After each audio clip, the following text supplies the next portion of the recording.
البانی رحمۃ اللہ تعالی علیہ، آپ کمال کے ولی تھے اور آپ کو اللہ رب العزت کی ذات اقدس نے وہ شان عطا فرمائی تھی، وہ آپ کا مقام و مرتبہ تھا کہ آپ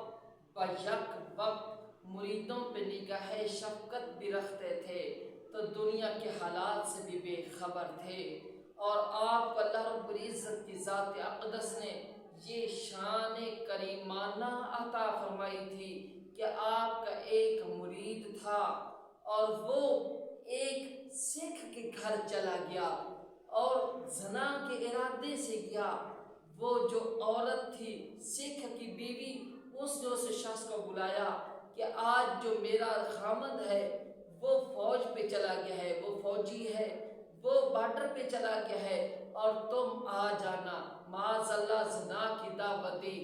تو وہ شخص اس کے گھر گیا، دیکھا کہ وہ جو سکھ ہے وہ تو اپنا جو گھر ہے اس کی چھت پہ ٹہل رہا ہے اور اس کے ہاتھ میں تلوار بھی ہے۔ تو وہ شخص واپس آ گیا، جب واپس آیا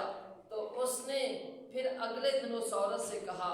کہ دیکھیں تو مجھے مروانا چاہتی تھی لیکن اللہ کا شکر ہے میں بچ گیا ہوں، تیرا خامد تیرے گھر تھا تو پھر تو نے مجھے کیوں بلایا؟ تو وہ عورت کہنے لگی نہیں میرا خامد تو فوج پہ جا چکا ہے۔ پھر دوسرے دن بھی وہ گیا، دیکھا کہ ایک شخص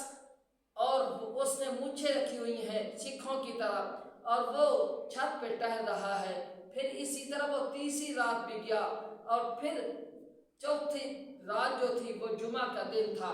جب جمعہ تو مبارک پڑھنے کے لیے شرف شریف میں حاضر خدمت ہوا، حضور اعلیٰ حضرت شیخ البانی رحمۃ اللہ تعالی علیہ آپ جمعہ مبارکہ خطبہ دے رہے تھے۔ وہ شخص آیا تو آپ نے فرمایا اے بیلیو خود خیال رکھیا کرو، خود خیال کیتا کرو، مینو ہر رات سکھ بنت مجبور نہ کیتا کرو۔ یعنی آپ کی یہ شان کریمانہ تھی، آپ مریدین پہ نظر شفقت رکھتے تھے۔ اگر آپ کا کوئی مرید کہیں سے بہک جاتا تھا تو پھر آپ جو ہیں اس مرید پہ نظر شفقت کرتے ہوئے اس مرید کو اس برائی سے بچا لیا کرتے تھے۔ بلکہ آپ کی تو شان یہ ہے کہ آپ کا ایک مرید تھا نوجوان، وہ گم ہو گیا، جب وہ گم ہوا تو اس کی والدہ نے ڈھونڈا، بہت زیادہ ڈھونڈا لیکن نہ مل سکا۔ آخر کار حضور اعلیٰ حضرت شیخ البانی رحمۃ اللہ تعالی علیہ کی بارگاہ میں حاضر خدمت ہوئی اور آ کر عرض کیا حضور اعلیٰ حضرت شیخ البانی رحمۃ اللہ تعالی علیہ دیکھیں تو صحیح، جو میرا بیٹا ہے وہ کہیں دنیا سے چلا ہی نہ گیا ہو اور میں اس کو ڈھونڈ رہی ہوں، اگر وہ دنیا سے چلا گیا ہے تو مجھے قرار مل جائے گا۔ تو آپ نے کچھ وقت کے لیے اپنی آنکھوں کو بند کیا، پھر آنکھوں کو کھولا تو آپ نے اس عورت سے فرمایا عورت مبارک ہو تیرا لخت جگر زندہ ہے۔ تو وہ عورت کہنے لگی حضور اعلیٰ حضرت شیخ البانی رحمۃ اللہ تعالی علیہ آپ کو کیسے پتا چلا کہ میرا بیٹا زندہ ہے؟ تو آپ نے فرمایا میں نے جنت کے اندر دیکھا ہے، جنت کے اندر تیرا بیٹا نہیں ہے تو معلوم ہوا کہ وہ زندہ ہے، دنیا میں موجود ہے۔ تو وہ عورت کہنے لگی حضور وہ گناہ گار بھی تو تھا،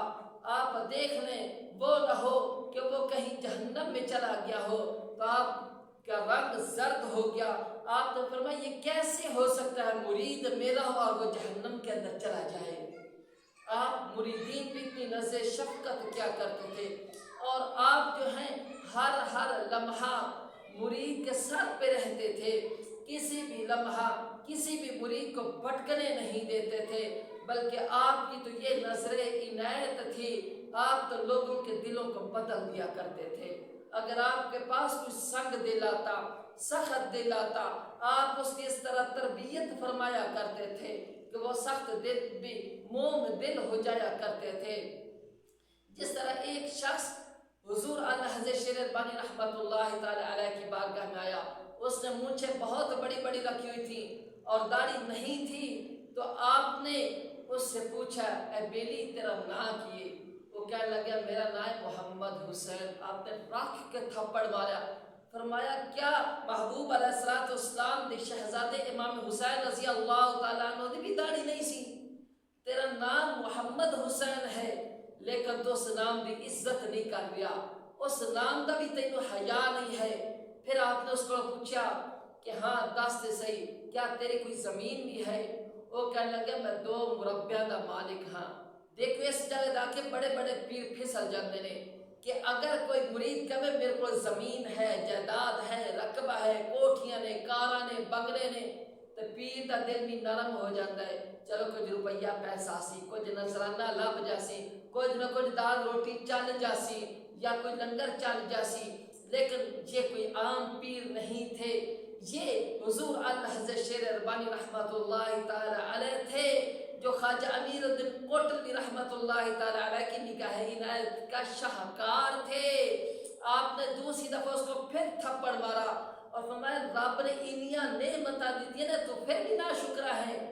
آپ کے یہ 2 تھپڑ مارنے کی دیر تھی، اس کا دل موم ہو گیا اور اس نے وہیں پہ آپ کے دست اقدس پہ بیعت کی اور پھر اس طرح کے تمام گناہوں سے اس نے توبہ کی اور پھر توبہ کر کے اللہ رب العزت مقبول اور برگزیدہ بندہ بن گیا۔ یہ آپ کی